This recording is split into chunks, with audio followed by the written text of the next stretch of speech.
Hello बच्चों, क्या हाल चाल, कैसे हो आप लोग। तो आज जो है क्लास 11 का बायोलॉजी का जो अगला वीडियो है वो आप लोग के लिए आ गया है। आज हम लोग बात करेंगे, चर्चा कर रहे थे स्वपोषी की। आज हम लोग चर्चा करनी है स्वपोषी बच्चों। एकदम सिंपल है, जो अपना भोजन स्वयं बना ले, यानी भोजन के लिए किसी पे निर्भर ना हो, यानी अपना भोजन यानी अपना से मतलब रखे, दूसरे से मतलब नहीं। यानी जो अपना भोजन स्वयं क्या करता हो, बना लेता हो, वही क्या कहलाता है, स्वपोषी। जैसे पेड़ पौधे, यानी पेड़ पौधे क्या करते हैं, सूर्य के प्रकाश में जल और कार्बन डाइऑक्साइड लेकर अपना भोजन क्या करते हैं, बना लेते हैं, इसलिए क्या कहलाते हैं, स्वपोषी की श्रेणी में आते हैं। स्वपोषी बच्चों जो भोजन के लिए किसी पे निर्भर ना हो, यानी वो अपना भोजन स्वयं बना लेता हो, वही क्या कहलाता है बच्चों, स्वपोषी। और दूसरा जो बच्चों है परपोषी है।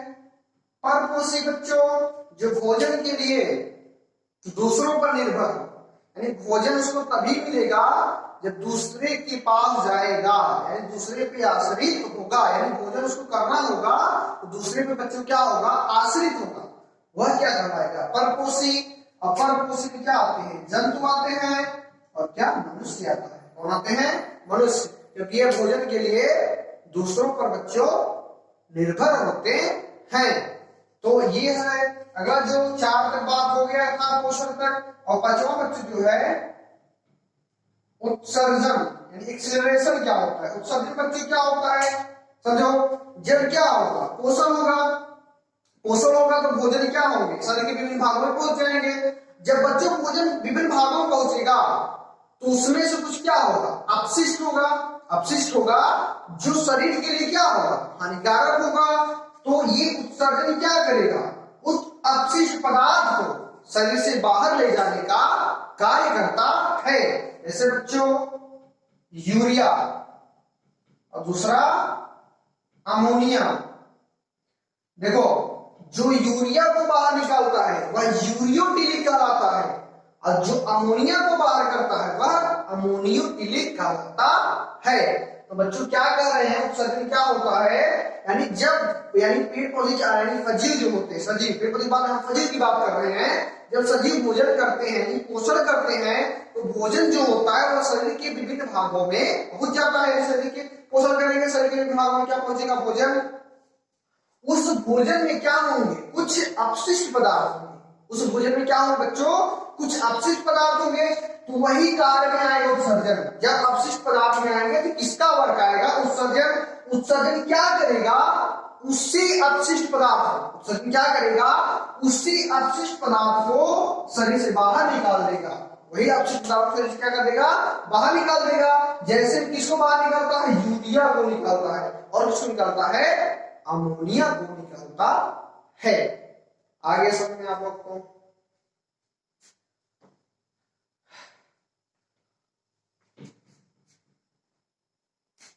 अगला जो रीडिंग है, जो भी 6वां हो, वातावरण अनुकूल, अनुकूलता।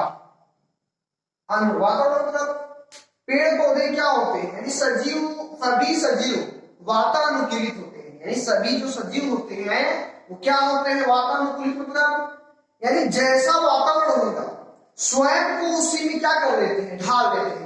यानी ठंडी होगी तो अपने उसके जैसा बना लेंगे, गर्मी होगी तो अपने उसके जैसा, यानी उस वातावरण के जैसा, यानी उस वातावरण में क्या हो जाते हैं, अनुकूलित हो जाते हैं। यानी वातावरण अनुकूलित में क्या होता है, यानी सभी सजीव, यानी सजीव होता है, सभी सजीव क्या होते हैं बच्चों, वातानुकूलित होते हैं। क्या होते हैं बच्चों, वातानुकूलित होते हैं। यानी जैसा वातावरण रहेगा स्वयं को उसी में क्या कर लेते हैं, ढाल लेते हैं। जैसे बच्चों जो मरुस्थलीय पेड़ पौधे होते हैं, जो मरुस्थल में पेड़ पौधे होते हैं क्या करते हैं, यानी उसमें जब वहां पे पानी होता नहीं है, वहां पे पानी नहीं होता है, तो वहां पे बच्चों क्या करते हैं, ट्रांसपीरेशन से बचने के लिए, ट्रांसपीरेशन मतलब बच्चों वाष्पोत्सर्जन, वाष्पोत्सर्जन से बचने के लिए अपने पत्तियों को कांटों में तब्दील कर लेते हैं। क्या कहते हैं बच्चों, यानी वाष्पोत्सर्जन क्रिया से बचने के लिए उनकी जो पत्ती होती है किसमें बदल जाती है, कांटे में। जब पत्ती कांटे में बदल जाएगी तो उसमें वाष्प वाष्पीकरण क्रिया होएगी नहीं, यानी वो वाष्प क्या करते हैं तब पानी से, यानी पानी से बच जाते हैं। काट में बदलने के उनको ज्यादा पानी की आवश्यकता नहीं होते हैं। जो सजीव होते हैं, जो सजीव होते हैं वो स्वयं को वातावरण के अनुसार ढाल लेते हैं, यानी वो वातावरण पीड़ित होते हैं। जैसे मरुस्थलीय पेड़ पौधे जो होते हैं क्या करते हैं पानी से बचने के लिए, किससे बचने के लिए बच्चों, पानी से बचने के लिए अपने पत्तियों को किसमें तब्दील कर देते हैं, कांटों में तब्दील कर देते हैं। जो सजीव होते हैं, सजीव वातानुकूलित होते हैं, यानी अपने शरीर को वातावरण के अनुसार ढाल लेते हैं। चर्चा जैसे किसकी हुई, वनस्पति पेड़ पौधे की हुई। पेड़ पौधे क्या करते हैं वास्तु तंत्र से बचने के लिए अपने पत्तियों को किसमें तब्दील कर देते हैं, कांटों में तब्दील कर देते हैं। अगला जो बच्चों में रहा है क्या है, प्रजनन। प्रजनन क्या होता है, प्रोडक्शन, यानी सभी सजीव क्या करते हैं अपने वंश को बचाने के लिए, अपने वंश को क्या करते हैं बचाने के लिए क्या करते हैं, प्रजनन करते हैं, जिससे उनका वंश की जो संख्या हो वो बढ़े। एक बात सुनने, यानी सभी सजीव, यानी सभी सजीव अपने वंश को बचाने के लिए, यानी वो प्रजनन नहीं करेंगे तो उनका वंश रह ही नहीं जाएगा धरती पर। यानी सजीव जो होते हैं अगर प्रजनन नहीं करेंगे उनका वंश नहीं रह जाएगा। जब उनका वंश नहीं आएगा रह जाएगा तो उनकी वहीं से क्या हो जाएगी, समाप्ति हो जाएगी। यानी वो यानी सजीव अपनी समाप्ति से बचने के लिए क्या करते हैं बच्चों, प्रजनन करते हैं। क्या करते हैं बच्चों, प्रजनन करते हैं। यानी सजीव होते हैं किससे बचने के लिए, जो सजीव होते हैं वह अपने समाप्ति से बचने के लिए क्या करते हैं, प्रजनन करते हैं, जिससे वह क्या होते हैं, या जिससे वह संख्या में बढ़ोतरी होती है। अगला जो है 8वां समतापी। समतापी क्या होता है बच्चों, मतलब जो जिनका शरीर समान ताप पर कार्य करे, यानी जिनके शरीर पर एक समान ताप, जिनके शरीर पर क्या हो असमान, कभी अधिक ताप ना हो कभी कम ताप ना हो, यानी जिनको हमेशा समान ताप की आवश्यकता होती है बच्चों, वह समतापी कहलाते हैं। यानी जिनका शरीर समतापी, जैसे क्या हो गया, मानव हो गया, मानव को अधिक ताप नहीं चाहिए, कभी समान ताप चाहिए। यानी जो क्या करते हो अपने शरीर को एक समान ताप की आवश्यकता होती है वो बच्चों क्या कहलाते हैं, समतापी कहलाते हैं। जैसे क्या हो गया, मनुष्य हो गया। जैसे क्या हो गया बच्चों, मनुष्य हो गया। अगला जो मेरा है 8वां तो हो गया 9वां। आज ये चैप्टर समाप्त हो जाएगा बच्चों। जो 9वां है क्या है, विषमतापी, यानी समतापी, असमतापी चाहे विषमतापी, असमतापी। असमतापी की बात करें बच्चों, यानी जिनका शरीर, यानी जिनके शरीर पर निश्चित तापमान की आवश्यकता न हो। निश्चित तापमान मतलब बच्चों कभी अधिक ताप चाहिए कभी कम ताप चाहिए। यानी बच्चों असमतापी क्या होते हैं, जिनके शरीर पर निश्चित तापमान की आवश्यकता नहीं होती है वो क्या होते हैं, असमतापी होते हैं। जैसे क्या हो गया, सर्प हो गया, गिरगिट हो गया।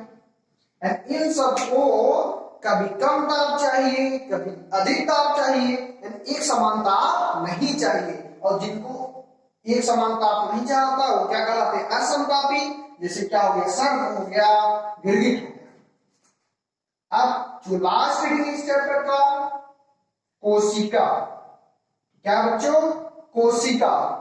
कोशिका अपने विभिन्न भागों के आधार पर 2 भागों में बांटा गया है। क्या होते हैं भाग बच्चों, 2 भागों में। एक क्या होता है, एक कोशिकी और दूसरा होता है बहुकोशिकी। एक कोशिकी क्या होता है, जिनका शरीर एक कोशिकाओं से मिलकर बना हो उसे हम क्या कहते हैं, एक कोशिकी कहते हैं। मीठा हो गया, यानी जिनका शरीर क्या होता है एक कोशिकाओं से मिलकर बना हो तो उसे क्या बोलते हैं, एक कोशिकी। और बहुकोशिकी क्या होता है, जिनका शरीर एक से अधिक कोशिकाओं से मिलकर बना होता है। जैसे मनुष्य हो गया, उनका कई लाख करोड़ों कोशिकाओं से मिलकर बना है। जिनका शरीर एक कोशिकाओं से मिलकर बना होगा वो एक कोशिकी होंगे, और जिनका शरीर एक से अधिक कोशिकाओं से मिलकर बना होगा वो क्या होंगे, बहुकोशिकीय होंगे। तो इसी के साथ सजीव जगत जो मेरा क्लास 11 का जो पहला बायो का चैप्टर था समाप्त होता है। अब मैं जो नेक्स्ट वीडियो में आएंगे वो नए चैप्टर की बात करेंगे। तब तक के लिए हंसते रहे, मुस्कुराते रहे, वीडियो को ध्यान से देखते रहें। धन्यवाद।